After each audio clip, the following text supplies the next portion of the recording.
তোমার স্কুল কলেজের ছেলে মেয়েরা যদি লেখাপড়ার পাশাপাশি 5 বেলার নামাজ পড়ে, বলো বাবা তুমি কেন পারবা না? তোমার আমার মতো যুবক রাস্তায় গাড়ি চালায়, ড্রাইভারি করে, আজান হয়ে গেল গাড়ি বন্ধ করে যাত্রী সহ মসজিদে গিয়া নামাজ আদায় করে, অভাব নাই, বলো বাবা তুমি কেন পারবা না? এরে নবীর উম্মতের দল, আমার মায়ার নবীর আদর্শ এখনো তুমি অর্জন করতে পারলা না। হাসরের ময়দানে নবীর দরবারে কেমনে দাঁড়াইবা?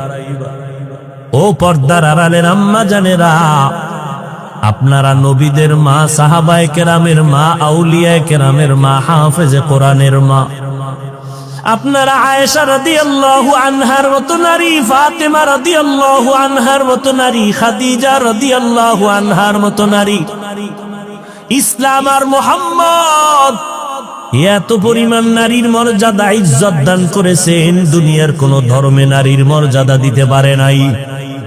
কিয়ামতের দিন জান্নাতের 8টা দরওয়াজা খোলা, 4 জন নারীকে ডাকবে, আসো।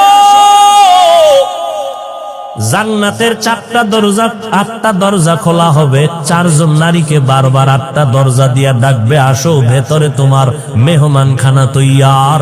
ওই 4 জন নারীকে ডাকা হবে, হিসাব লাগবে না, বিনা হিসাবে ঢুকে যাও।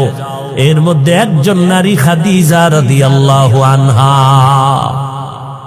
এরে পর্দার আড়ালের আম্মা জান, কিয়ামতের দিন আমার আল্লাহ যদি বলে দাঁড়াও, এমন একজন ব্যক্তি দাঁড়াও, আমি আল্লাহ দেখব যেই ব্যক্তিটা আমার মুহাম্মদের হাতে প্রথম কালেমার দাওয়াত কবুল করেছে। কে করেছো? দাঁড়াও। হাসরের ময়দানে আমি আল্লাহ কোটি মানুষের সামনে পরিচয় করাবো, দুনিয়ার কোনো পুরুষ দাঁড়াতে পারবে না। একজন নারী দাঁড়ায় বলবে, আমি দাওয়াত কবুল করেছি মুহাম্মদের হাতে প্রথম, আমি সেই খাদিজা পয়গম্বরের বিবি। আল্লাহ যদি বলে নবীর হাতে কালেমাওয়ালা কোন মুসলমান আমার নবীর আদর্শের দিন জমিনে বাস্তবায়ন করতে গিয়ে বেঈমানের মোকাবেলায় শাহাদাত বরণ করেছ, রক্ত দিয়ে দিন জিন্দা করছো, শহীদের দরজায় কোন ব্যক্তি প্রথম জীবনটা বিলায় দিছ আমার মুহাম্মাদের দিন কায়েমের জন্য? দুনিয়ার কোন পুরুষ দাঁড়াতে পারবে না, একজন নারী দাঁড়ায় যাবেন। সুমাইয়া রাদিয়াল্লাহু আনহা বলবে, আল্লাহ মুহাম্মাদের দিনকে জিন্দা রাখার জন্য আমি প্রথম আমার জীবনটা বেঈমানের মোকাবেলায় যুদ্ধের ময়দানে বিলায় দিয়েছি।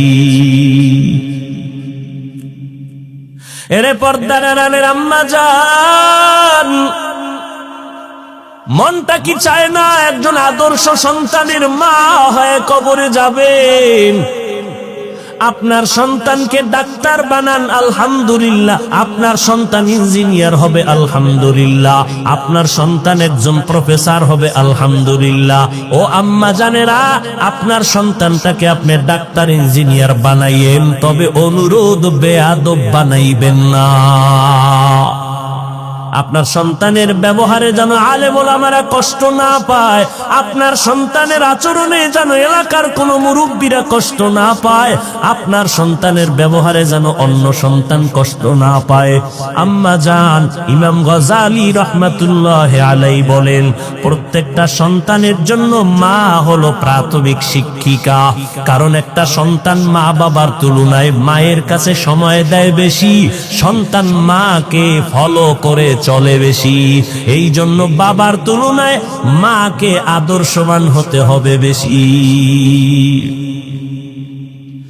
এরে আম্মাজান, অমুক ডিসি সাহেবের ব্যবহার ভালো, ওসি সাহেবের ব্যবহার ভালো, অমুক ওসি সাহেব এসপি সাহেবের ব্যবহার ভালো, চেয়ারম্যান সাহেবের ব্যবহার ভালো। খোদার কসম, যত ভালো ভালো বলতেছেন সব ভালোর পেছনে মায়ের অবদান আর কারণ নয়।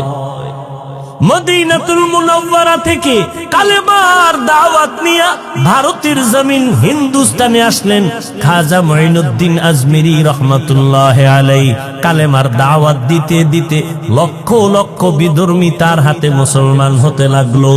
খাজা মঈনুদ্দিন চিশতি আজমিরি রহমাতুল্লাহ আলাইহি মায়ের কাছে গিয়ে আনন্দিত। মা ডেকে বলে, ও মঈনুদ্দিন, এত আনন্দিত কেন? বলে, আম্মা জান, আজকে এই ভারতবর্ষে কালেমার দাওয়াত দেওয়ার কারণে বহু লক্ষ লক্ষ বিধর্মী আমার হাতে কালেমা পড়েছে। আম্মা জান বলে, খাজা মঈনুদ্দিন, এই বাহাদুরি তোমার না, আমি মায়ের অবদান। মঈনুদ্দিন বলে, আম্মা জান, কি আপনার অবদান? খাজা মঈনুদ্দিনের মা ডেকে বলে, সন্তান, তুই আমার গর্বে যেদিন আসরে বাবা, আমি মা রাতের বেলা ঘুমাই নাই, সিজদায় পড়ে মালিকের কাছে দোয়া করেছি, আল্লাহ আমার সন্তানকে তুমি কুতুবুল আলম বানায় দিও। দুনিয়াতে আসার পরে আমি মা তোকে যতদিন দুগ্ধ পান করাইছি, একটা ফোঁটা দুধ বিনা অজুতে তোর মুখে দেই নাই। এরে আম্মা জান, ওই মায়ের দোয়া, ওই মায়ের আদর্শ নিয়া ও যুবক সামনে আগাও। মায়ের দোয়া ছাড়াই চেয়ারে বসতে পারি রে যুবক। ওই মা বাবার চোখের পানি আর দোয়ার কারণে আল্লাহ এত সম্মান দান করেছেন। ওই মা বাবার দোয়ার কারণে তুমি মাওলানা, তুমি মুফতি, তুমি মুহাদ্দিস, তুমি শাইখুল হাদিস, তুমি একজন ইঞ্জিনিয়ার, বড় ডাক্তার, বড় সম্মানের চেয়ার পেয়েছো। পরীক্ষায় ভালো নাম্বার পেয়েছো, পেছনে তোমার মায়ের কান্নাওয়ালা দোয়া। ওই মায়ের দোয়া ছাড়া সামনে রাস্তা অগ্রসর হওয়া যাবে না। অতএব স্কুল কলেজে যারাই পড়ো রে যুবক, এখন থেকেই তৈরি হইয়া যাও রে বাবা। নবীর তরিকার উপরে চলবা, মা বাবার দোয়া নিয়ে সামনে আগাবা। আমার মায়ার নবীর আদর্শ এত সুন্দর, জমিনের মধ্যে নবীর আদর্শের মতো সুন্দর আদর্শ নাই। লক্ষ লক্ষ বিধর্মীরা নবীর আদর্শের পাগল।